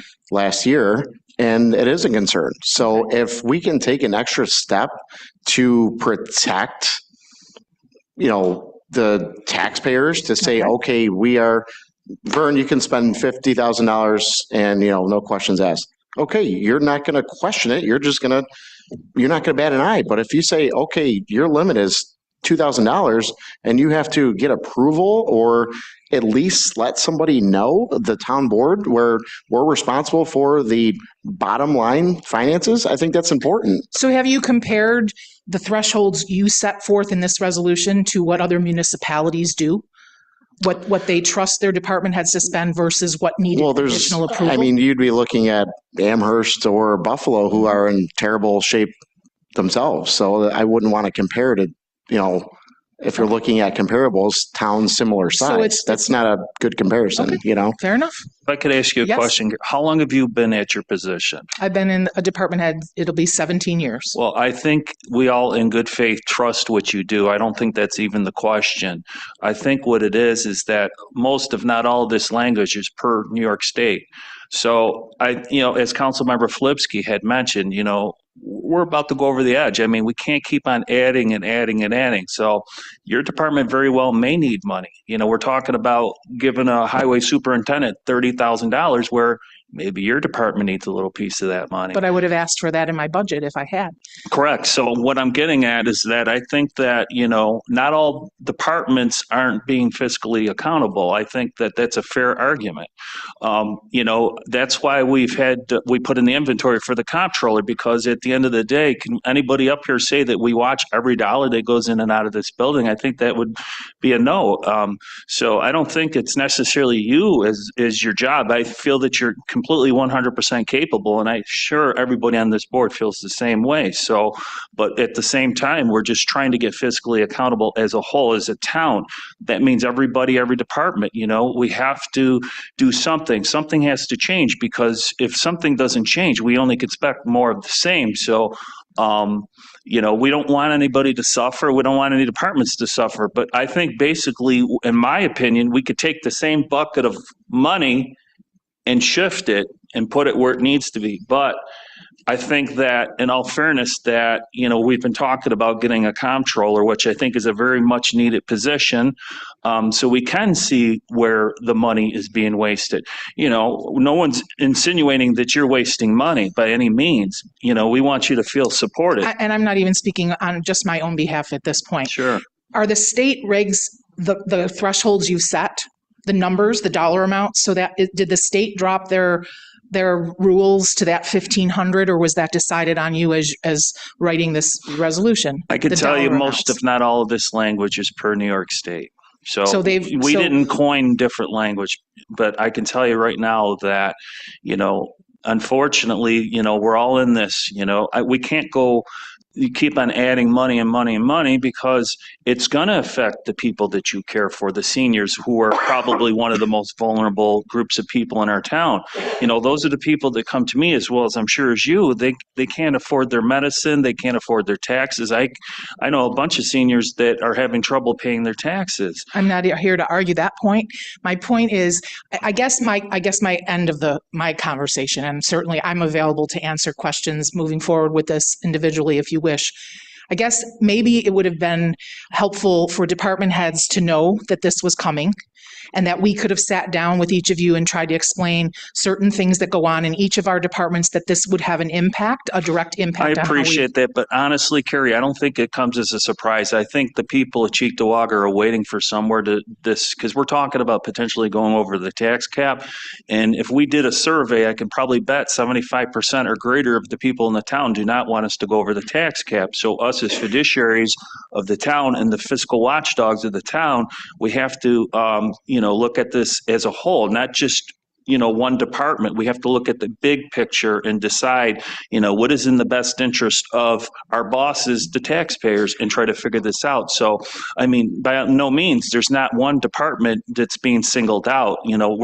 I think it would be fair to say that as a town as a whole, something has to go, so we have to take a look at this thing. We're looking at this, and we're not making impulsive decisions. We're making decisions that I know as myself as a taxpayer and one of the higher tax-paying people in this town, I'm going to, take interest in this and say, do I want to pay more taxes? I mean, I don't think, our services are going to change, but I think that there's a lot of places where we can make cuts. Maybe not necessarily in your department, but as a whole, we can definitely do that. I mean, towns that we could compare to is like West Seneca, Lancaster. I mean, I'm sorry, but, Amherst and Dunkirk, those are horrible horrible examples of how to be fiscally accountable. And, those people have been hanging on to the edge of the cliff for far too long. I mean, what is that going to do? That's going to push the seniors and the people with the median incomes. It's going to push them over the edge where they're going to say, you know what, I can't afford this anymore. And before you know it, people are going to start leaving those towns because they physically, financially can't afford it. I think people also want the services that we've been giving them as well. So somehow we meet in the middle, but I just wish at some point department heads were more involved in the process before the policies come out. Yep. Well, That's all. thank you for being here, and I feel that Thank you are a part of this. And you can email me or call me anytime too. Yeah, we're going to go to Thompson and then over to Pilarski. Just, talking about this policy and the dollar amounts and our neighbors. I'd like to see what some of our neighbors are doing. I want to confirm it. I want to see what West Seneca is doing. My understanding is the town of Lancaster lowered their dollar amounts and decided to go back the other direction and to raise them again. I'm not saying we have to follow Lancaster. I'm not saying we have to follow West Seneca, but if we're going to reduce these dollar amounts and then give the town board committee chairs this new power within a certain dollar amount, I don't think we should act on this without some more conversation on it. Councilmember Thompson. 2 quick points. If we pass this and 3 weeks go by and we say, this is a terrible idea, let's modify this. Let's adjust this. We have the ability to do that. And I think as long as we're not trying to change, nobody likes change. I mean, I like my routine, but you have to change. And if you try it and you don't know, you could say, this is one of the best things we've done. You don't know until you try. And if we have to adjust or modify, that's certainly an option. And one last thing to say, and it's been talked throughout the town. I've heard it from many individuals. It's not all departments, because there are some departments who give money back every single year. But there are also a lot that you try and spend as much as you can so that, you don't have that influx at the end of the year. So you can say, yes, I need the same dollar amount. I mean, nobody will admit that, that's something that happens, but I can guarantee you it does. So something to keep in mind too. Thank you. Nope, good, thank you. I think, Councilmember Jasinski, I think you're talking two different things. Though, yes, we do need to curb our spending and address the tax increase because, like Councilmember Filipski said, we are going over that cliff. But this is a policy for procedures of procurement. That's on how you purchase those goods. This is to prevent from the good old club, hey, you're my buddy, you're going to get this contract and stuff like that. This is to make sure there's a checks and balance. This does nothing with less spending. It just makes it harder for our department heads to get what they need. Now, if that's the route we want to go and put that hurdle in there, I understand that piece. But to go on the rant and say, this is to help save tax dollars, that's not what this does. This prevents a department head from going out and spending $5,000 on a Christmas party for the seniors because now they got to come back to the board to get all the approvals of it all. That's all that does is create an extra hurdle. So I think we're talking two different things, and we need to know how to separate the two. The budget and the tax levy is what decides whether our taxes are going up, and our spending decides that. Just in response to that, hypothetically, if my set amount is $5,000, I'm not asking to order anything up to $5,000. But now, if it's $3,000 or say $2,000, I'm going to think about it before I just go and make that purchase. That's something that, maybe it's just a want and maybe not so much a need. And if it's, you have the ability to do it, you're not really, or I shouldn't say you're not really, but you may not think much about that decision. You may say, this is what we want and this is what we consider a need. But if you lower that amount, you may think about it and say, okay, do I need this right now? Is this something that we can do? And I think that's where some of those savings could come. And the last point, I would be open to changing the committee chairs to even if it said 2 members of the town board, because if it went to the entire board, everybody has an opportunity to see it. And it kind of gets rid of the veto option because, one, it's being transparent where everybody knows about this. And if myself or Noah are, unavailable for a weekend and, you two see it and you say, yep, I'm good with this, as a board, we made that decision. Just the way that I see it. Right, there needs to be some type of But- oversight. Yes. There is no oversight right Clerk now. mentioned you need 4 people still, but at that point, you went forward with it. And even if it was a higher amount and you still need a resolution, at that point, if you say 0 to 1,500 left to discretion of the purchaser, at what point does it go for resolution? Not until you're $5,000 or $10,000, but 1,500 to 5,000, it doesn't say anything about a resolution. Unless I'm incorrect. Is that incorrect, clerk? Okay. So with that, we are at around 6:30. Again, I'd reiterate the idea. I think we had some good productive discussion on this. I think there's a need to talk about this a little bit more before we pass it. So the board will do what it will, but I do think we should consider tabling it. I'd like to move on to Resolution 2025-63, appointment of appointing authority. This is one that the language here, like it got back to me on some concerns about this language, and I agree with the concerns. We have done appointing authority resolutions a few times over the years. We have one from October of 2022 that I'm going to pass down. When our coordinator of employee relations previously resigned. There you go. If you could pass one to Brian. The intent of this resolution is, while we're looking for a new coordinator of employee relations, is to have an individual with the appointing authority that's necessary for the personnel department and dealing with Erie County. This proposed resolution that was passed in 22 spells that out in more detail. I would like to propose we amend this by we amend Resolution 2025-63 by striking the language in this resolution and replacing it with the detailed language as such that's here, so the public more fully understands it. This one came from the most recent instance we've done of this, but we did this back in October of 22. And to use the October language, or October 22 language, I think would be more clear, and it wouldn't bring up these concerns about the broad delegation of authority. It would more specify the delegation of authority and why that's necessary. When we do find a new coordinator of employee relations, we would put up a resolution that's been done in the past to rescind this resolution and put in place one for that new person. We do have that being advertised. We have a few applicants, but we have some more work to do on that. So I don't know what the thoughts of the board are on this item. If we did use this language for this, where it says effective, October 26, 2022, that date would be changed. And then after that date, we said until the position is filled. Then you wouldn't need another resolution. I wouldn't be opposed to that amendment to this, until position is filled. Then you get it done and it's.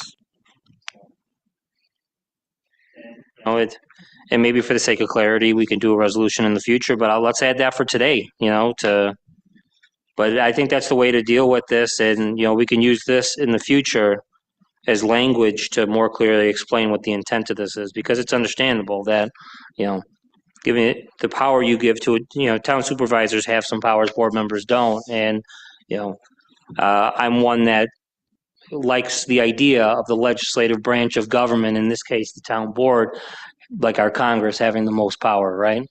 And investing as much power as possible in the full board.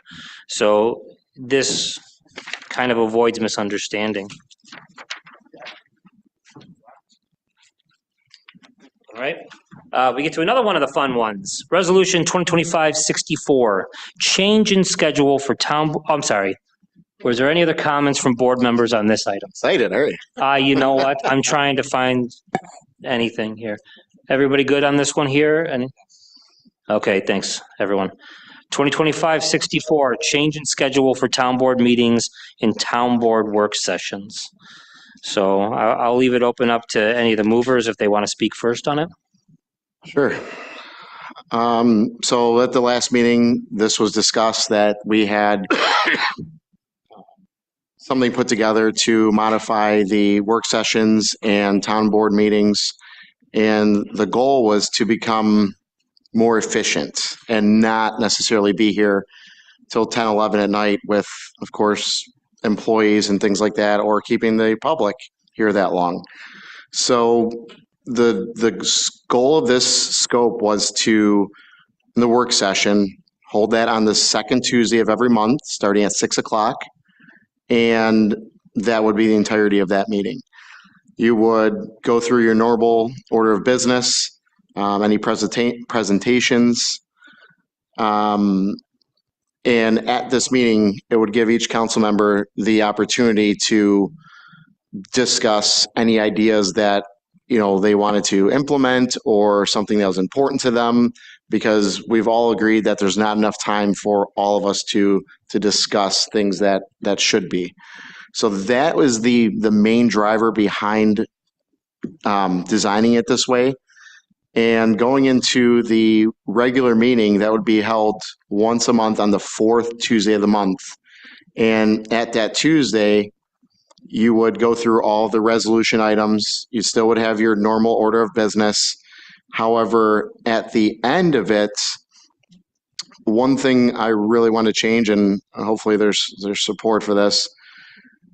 At the end of the meeting for the comment period, you have the supervisor, then the council members, and then the general public. I wanted to flip that so that the general public can have their comments. Then that would give the opportunity for the supervisor to speak first, and then any council members, because right now, the way that the meeting just ends after residents come up and have great ideas or concerns, and it just kind of ends there. You know, yeah, we could exchange business cards or what have you to get things done. But I think in effort to be more transparent and, you know, hold us accountable to say, yes, on record, you guys had this discussion and you replied to this, you know, I think that is something I would really love to see. So the other concern about changing things around was, you know, the bill pay and payroll and hirings. So I did speak with legal on this, and we do have the ability to pass the warrant. So if we were to do a warrant still on the work session meeting and again on the regular meeting, we do have the ability to pass resolutions. So if there's a hiring, you know, you may have just 2 resolutions on that work session. So in efforts to make sure that business could still be attended to in a timely fashion, or if a hiring came up and you're now looking like you may be out of that 15-day window, that kind of fixes that. So again, there's a lot of thought that went into this to not displace people so that it's still on a Tuesday. It's not interfering with other committees and local groups throughout the town that do meet, because it's important to be able to be accessible to make those as well, and not displace the finance director, the clerk, the legal team. So that was factored in as well. I welcome any inputs. Like I said, there was a lot of thought that went into this that I think could work. And again, speaking to the last resolution, if you try something different in the hopes of being more productive and efficient, and you know, you have to make some tweaks along the way, I think it's still progress. And if you stay the same forever, you know, you don't know what you're missing out as far as being better or moving forward. So those are my thoughts in totality, and I welcome yours. Councilmembers, Councilmember Jazinski, then Councilmember Pilarski. Yeah, I think this is a great idea, especially the start time. I think most residents of the town that have a full-time job, work during the day, this gives them the opportunity, because, you know, most people are getting home, getting dinner. I think they miss out on a portion of the meeting. So I think the biggest important thing is the start time. It gives myself, Councilmember Thompson, who work during the day, the opportunity to make sure we're here on time most of the time because, some of us work across town. We have to rush here. And, I think this is a great idea. And I think that we need to vote yes on this tonight. Councilmember Pilarski. So I do have some questions and concerns about it. So based off what you just said, Vern, I just want to understand if legal, is it just warrant items and hires that we can vote on at a work session, or do we have to call for that special meeting piece of it all, or like what, or is it any item that is presented during a work session? I had discussions with Mr. Fowler about this, but since he's here, I will let him speak to that, if you may. Nothing in the open meetings law differentiates between this kind of meeting and that kind of meeting, whether it's, we want to call it a work session, we want to call it a regular meeting. It's an open public meeting. You can put on an agenda, you can have resolutions, whether pre-filed and put in place or similar, waivers, that kind of thing. What you call the meeting doesn't change what it looks like in the eyes of the state and the open meetings law. So you can do hirings, terminations, you can do warrants, you can do transfers. Did that answer the question? You could do what you want at each of the meetings. So honestly, in reality, there's nothing stopping right now to say, hey, I make a motion to present this resolution, get it seconded, and we could vote on a resolution right now if we had wanted to. Am I correct on that? It depends. If it hasn't been pre-filed, then it has to be on waivers. So this is kind of where I'm going with things too, is my concern about it is in the event something isn't put in before the Wednesday before the work session, that Tuesday, then we're going to have a lot of waiver items, I'm assuming. In addition to those items that are presented on time and part of the packet for that fourth Tuesday meeting, there's a 20-day gap in between. So if we decide to table something, we're looking at another 20 days down the road before it's addressed. But I'm assuming we could take care of it at the work session now because it's a tabled items. And that's kind of where I'm asking, go in that direction, see the what ifs on everything. As I understand it, that's exactly accurate. It's a meeting. You want to call it, instead of work session and regular, you want to call it blue and purple, you can. Okay. So I don't think the title you give it is controlling. It's what happens at the meeting with the quorum of the town assembled to do the town's business. We're able to take action on tabled items and not have to wait another 30 days because that's ultimately what we would be waiting for, except for the month of February, that's shorter. So, okay. That answers my questions and concerns. When I took a look at this, I looked at it with an open mind and some of the advantages that come with it. I think the start time is an advantage. I think the idea of having the public speak first and then the supervisor and the council members speak after them is an advantage. If we use that as a way to answer constituent questions, rather than turning the public comment period and the council member comments into a back and forth debate and discussion that's protracted, I think reversing the order and allowing an opportunity for all of us after hearing comments to say, yes, I hear that concern about Airbnbs in your neighborhood, and this is what we've done so far, and we have a need for a local law on addressing these specific concerns. That's a good way to where we just don't tell them, we hear you, have a good night.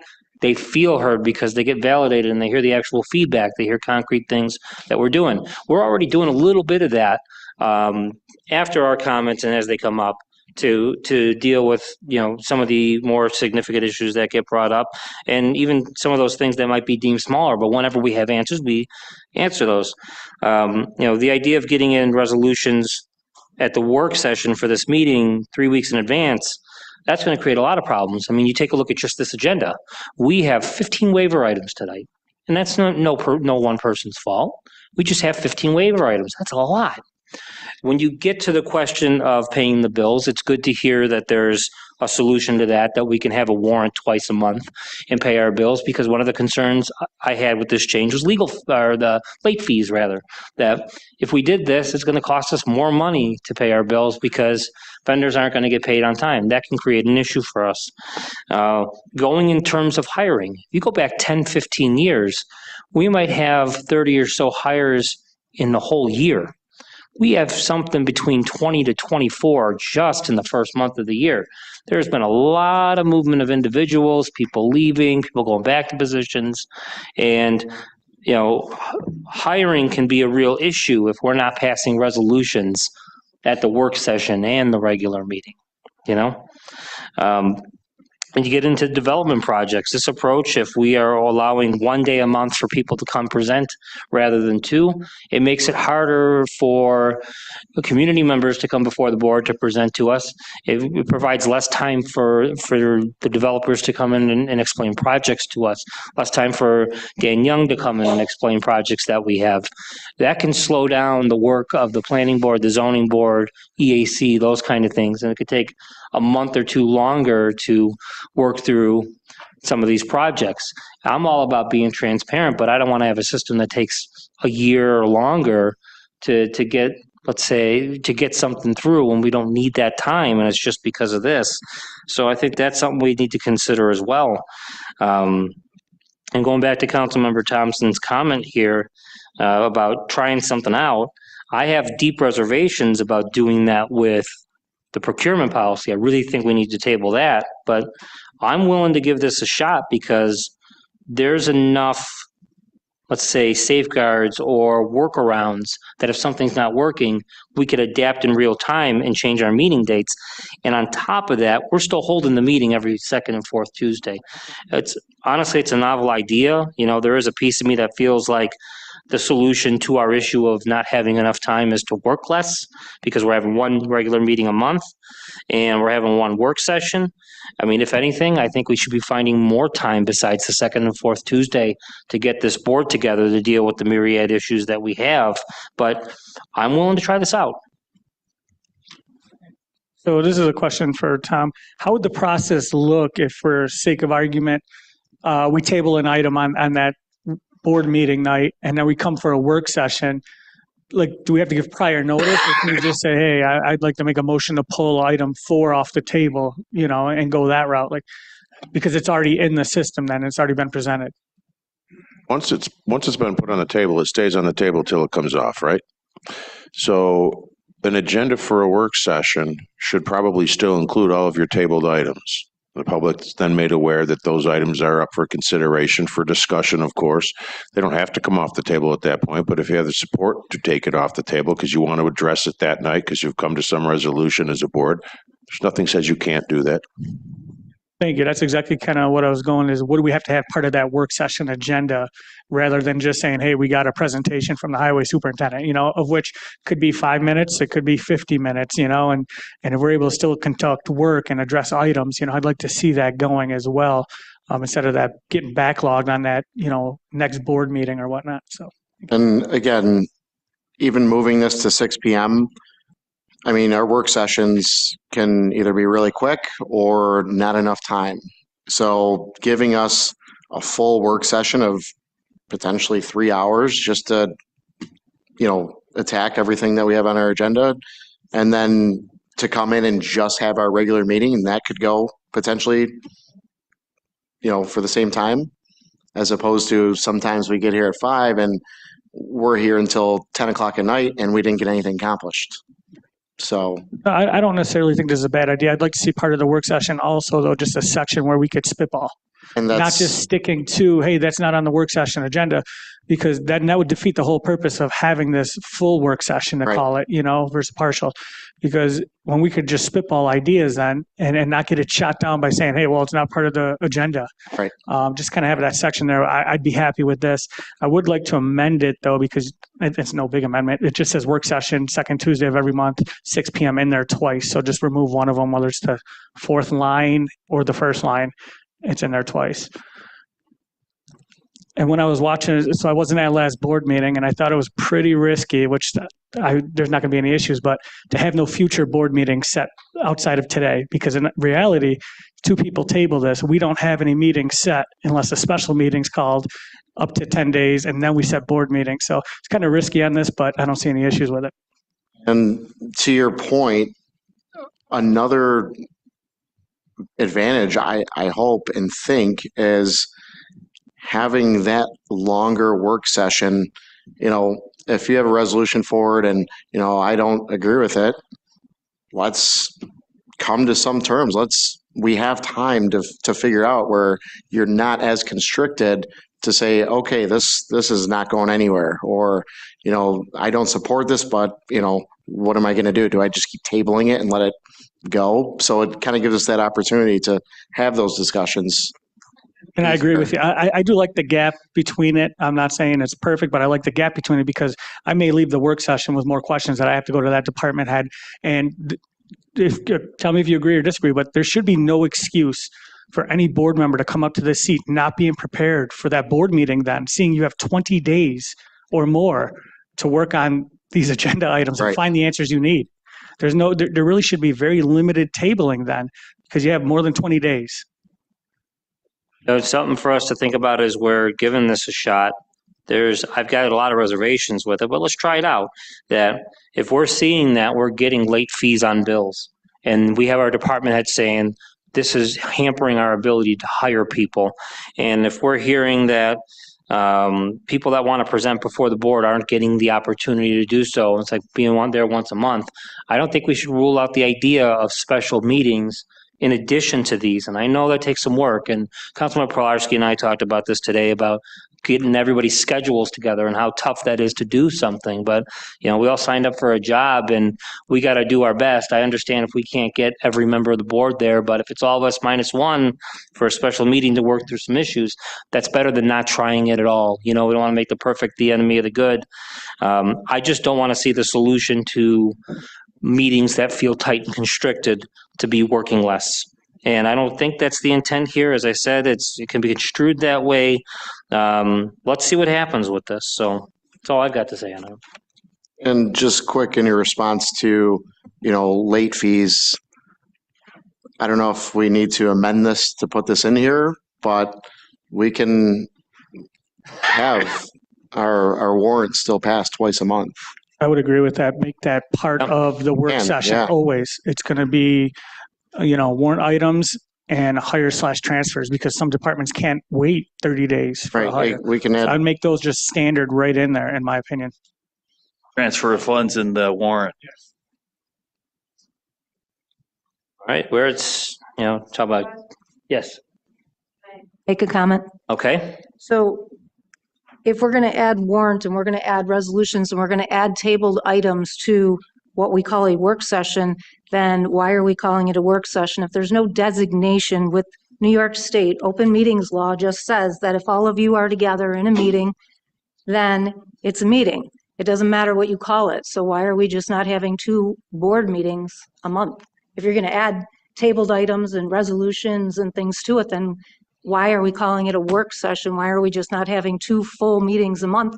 And then you can have presentations at either one. You can do whatever you want at either one. You would have the same agenda.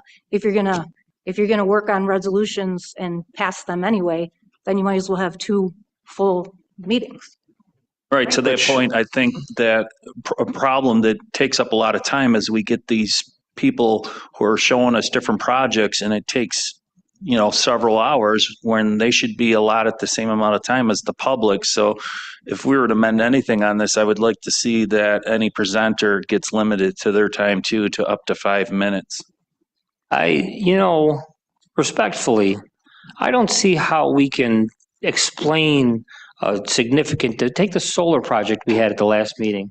Imagine limiting them to 5 minutes and having the town board's ability to question on that within that 5 minutes. I mean, that's limiting speech, that's limiting productivity, and that's just what I say. Part of the intent that I feel is unintended that may be coming from this is the idea of the board working less. Councilmember Pilarski, and then we'll come over to Mr. Thompson. Something to think about and ponder and see if this might work is, what if we just didn't put a start time for the actual board meeting piece? Because sometimes we get handcuffed with our work sessions at, like, for perfect example, right now, we're 10 minutes until the actual board meeting starts. And we're not even halfway through these regular agenda items. So maybe it's just, hey, we start at 5 o'clock for our work session or 6, and we just keep going through the work and get the work done, and then we vote on our items. So I would feel we have to post the regular meeting more so than the work session at a specified time. I think it's important to post both, and we have to.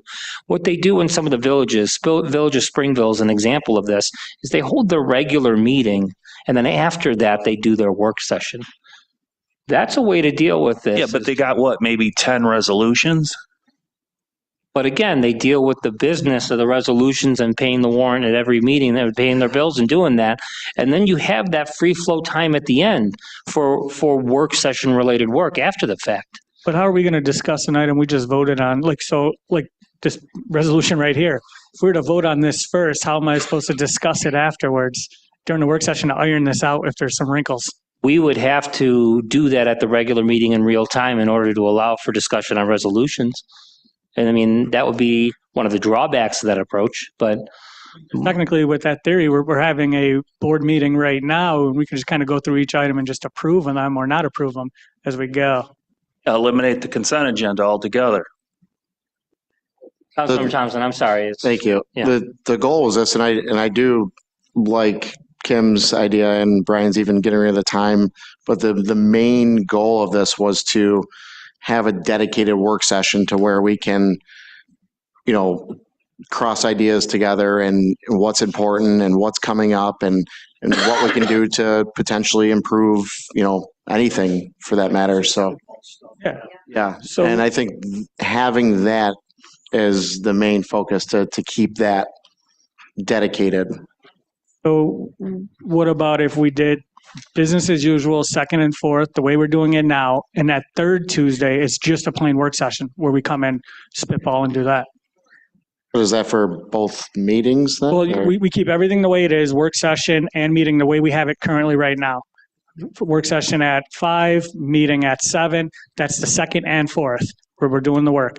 But our spitballing, and all that goes and other work could be on that third Tuesday. So we're meeting second, third, and fourth Tuesdays. It's just one more day added to what we're already coming to. And yet we're still working. I think the problem was at the 5 o'clock start. And that's fine. Maybe we push everything to 6 o'clock then on those days, but we're still doing a Right. work session for It's a- an hour and a half, or maybe all presentations are on that third. Maybe we push all that and that saves time in the work session to where we're talking agenda items at work sessions on the second and fourth and going into our board meeting. And that third Tuesday is presentations, projects, spitballing. We're here from 6 o'clock till 9. We got 3 hours. Let's do it. well, if we're still batting around ideas, suppose a scenario that the board did want to table this and deal with it at a future date. We need to amend You it. got Can't my table it. word. You got my word to call a special meeting for 5 p.m. or 6 p.m. rather, 6 p.m. on February 11th, so we can bring all of this back up. I'm not We got saying that we next should go that meeting, all route. right. I'm just saying that's an option. So we have that tool in the toolbox. I think answering, just my opinion, some of the pertinent questions such as resolutions and bill paying and realizing we can still do that, I would recommend passing this so that it can be in effect. So we have our meetings, and just like was recommended or offered, last year, we can always change or modify the work session or any of the meetings. So this will just be in place going forward. And then if we want to have those discussions similar to what was offered previously, we can do that. So My thoughts. any final comments before we move on to the rest of these items? I would think just to do this, just to get a schedule for the year going forward so we could get it out. And then if you need to call a special meeting, we come in and then we hash it out, whatever you got to call it, to get it where we want it. Right. And I promise to do that. All right. Moving on to Resolution 16, we have renewal of Priority Dispatch Medical Software License. 17, authorize supervisor to execute lease agreement pertaining to ORF site with County of Erie. 18 is authorize the supervisor to execute First Amendment to exclusivity agreement pertaining to Full Brothers site. 19, agreement with Hockey Western New York LLC, Buffalo Sabres. 20 is creation of park maintenance worker 2 for job inventory. 21 is termination of part-time seasonal employees. 22, appointment of parks maintenance worker 2.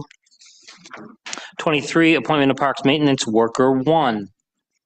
24, appointment of maintenance worker. 25, appointment member of Chittuac Planning Board. 26 is a travel authorization for Building and Plumbing Department. 27, travel authorization for the PD. 28 is travel authorization for the Accounting Department. Okay, I'm going over to the suspension of rule items. Number 1 is appointment of Deputy Town Attorney. 2 is appointment of Chairman of Zoning Board of Appeals. I want to thank the board members for helping, work with me to get that together. Same with the appointment of the Planning Board Chairman. That'll be coming up soon.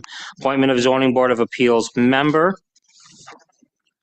Next is information request by town board members. Okay. Authorize supervisor to execute access to property for agreement for South Line. Appointment of planning board chairman. Again, thank you guys for working last week to get that together. Appointment of police lieutenant, Brian Zivziak. First B is silent. Butchering my names here. 8, appointment of police sergeant. 9, appointment to secretary and supervisor. I spoke with some of you today about this and that situation. Rescind appointment of working crew chief. This is relating to a future resolution on the suspension. Appointment of general crew chief. Resolution 12 is appointment of working crew chief. And that's for Lawson. Then resolution 13 is appointment of working crew chief for the town park. So on these ones, Okay, I'm going to make a motion to table it, and I told you guys that, and I spoke to those involved in this. There's a lot of moving pieces in that, but we had a posting for one of the positions, and there was no interview done on it. So, I mean, if we're going to sit up here and say, hey, we want to interview every, position that comes through this, especially big ones like this, when you're talking department heads, I think we as a board should conduct the interviews with those that applied. And there was more than one candidate that applied for the position, so I think we give a fair shake and we interview those candidates, and then we make that decision. If we're not going to go that route, then I don't want to hear up here anymore that we have to interview employees as they apply for jobs. So. But we already interviewed somebody and you want to hold it up to you so you can interview. And that one's on me. I own that. We were given that date on the 21st. I already had plans on the 24th and could not make it. Understandable, and I'm but- not, and that one. Stuff happens. We already did. And honestly, that one may change because I got to find out something that may affect the department, which I don't want to do that, which I got to find out as soon as we're done here, if we get 2 minutes after. okay. But this one's not on me. We just held no interviews. So if we're not going to do interviews, I'm fine with it if that's the way going forward.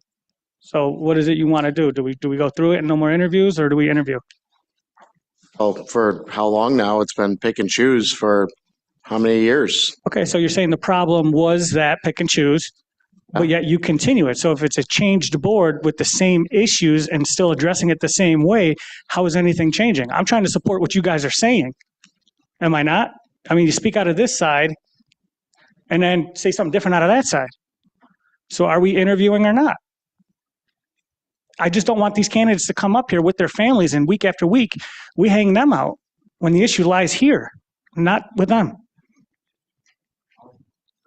Something that's been in discussions for, I don't know, a few weeks now, and This was not discussions for a few weeks now. I mean, I don't This know was if just you weren't presented today at involved. 12 o'clock. you weren't involved. I Correct. don't know. So it was not, I was not involved. Hence why I'm calling for I a mean, there's tabling of there's that. many things that happen that I don't know that pertain to you and your day-to-day jobs and duties, but They don't I don't put question it. resolutions through for department heads without the full board being part of it. And I'm not trying to hang anybody out to dry up here or go to, battle with anybody, but I'm just saying, which are we doing? Something we're going to have to So- take up with these. I'm so- sorry, Councilman, if you want to finish and then. we'll That move being on. said, I didn't interview secretary to supervisor or police sergeant. Correct. So what do We're you want to passing do? that. So of course there's going to be discretion in some of that. Yes, and you want to interview everybody, but I'm not, s- we're not going to go through this entire list. I understand what you're trying to do. You're trying to make a point, and I understand that. I think and department I understand heads, your point. if we're, but if we're hiring a new chief of police, I would hope that the whole board would sit on interviews. If we're hiring, if we're promoting somebody, we're going based off the chief of police and the lieutenants and captains' recommendation. We're trusting them to do their job.